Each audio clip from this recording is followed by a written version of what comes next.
Well, I like to bring students out here to see the Tongva Memorial. A lot of students and a lot of people in general in the LMU community don't know what the Tongva Memorial is. It is an ethnobotanical garden, meaning that it's a garden focused on how people use plants.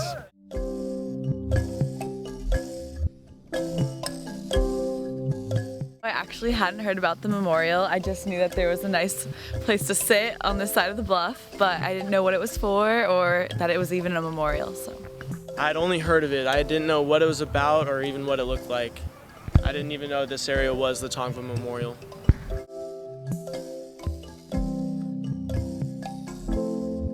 It's really important to know how to plant, because there's so much detail involved with it, and I didn't really realize that. And I think that it's really important that people know how to do these things on their own, because it's so easy to start your own garden.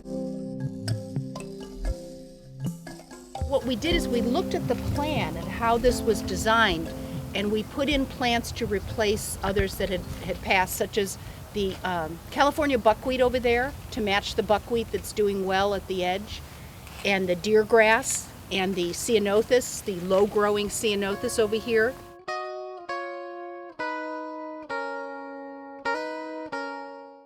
What you want to do is loosen it along the edge like this, and you want to treat these plants as if it's an infant. Like this is the head of the infant. You don't want it to tilt back to hurt its neck, so you want to make sure there's support there.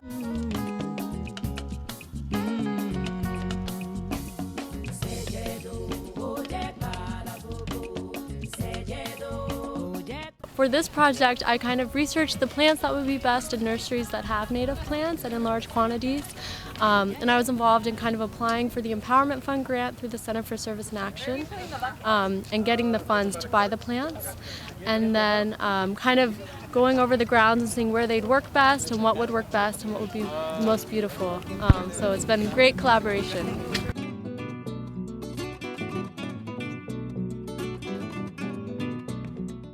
And so there's just so many educational, enriching type experiences to have here, and just so much to learn about the history of the site itself.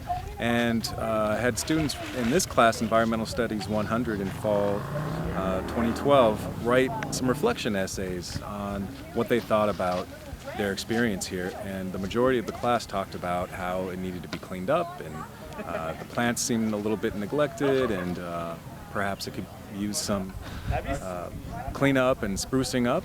And so we made that a service project for our class, and we've partnered with Lions Garden Club, we've partnered with the Center for Urban Resilience and Facilities Management, and now here we are doing a planting and a cleanup day, and we didn't get rained out, so that's good.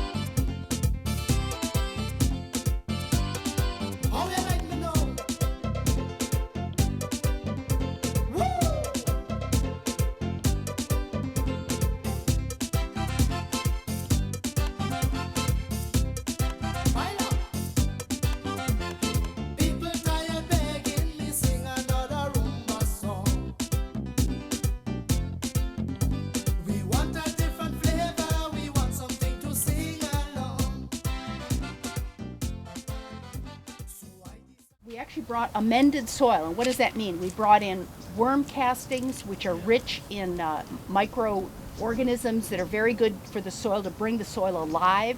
It's very different than fertilized soil that you see with a lot of the ornamental plants. This is bringing the soil back to life with the native creatures that do well and will make these native plants thrive.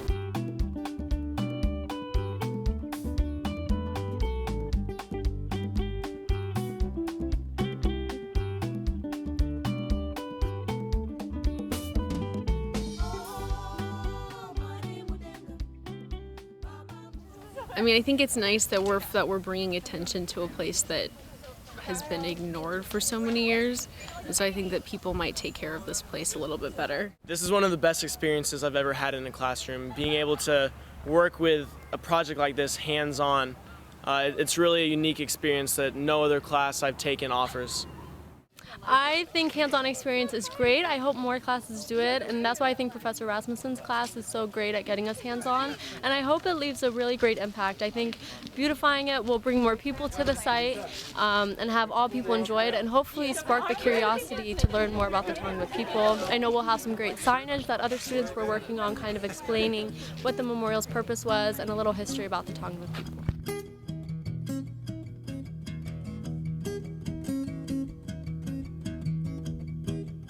I think hands-on work is an ideal way, especially for environmental studies, but for all disciplines really.